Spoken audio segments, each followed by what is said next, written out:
I'm going to talk now about scalable locking. And this is based on a paper, Non-Scalable Locks Are Dangerous. So this was done out of MIT, published in 2012. So this work is a derivative of some work by MIT OpenCourseWare. The basics that we're interested in is this graph from the paper.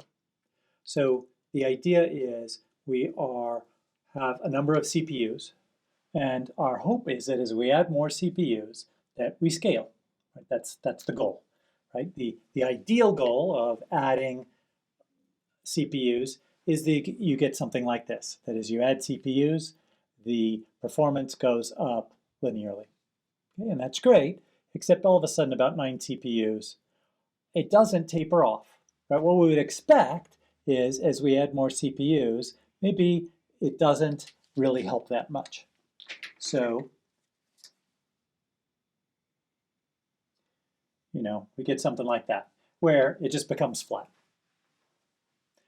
This is a possibility, certainly. There are some algorithms which can only scale so well in terms of adding CPUs, and eventually goes flat. But what we never want is something like this, where we go down and crash, and in fact, we get, over time, worse than if we had one CPU.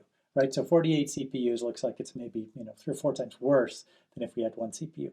That is a bad position to be in, and something is going wrong here. That's what we're going to be looking about. That's what we're going to be looking at. So what's going on? Well, the problem basically is locks. It is worth knowing Amdahl's law. Amdahl was a researcher at IBM who then went off to another company to start doing fast parallel CPUs. But anyway, his law is something like this. If the serial time is s%,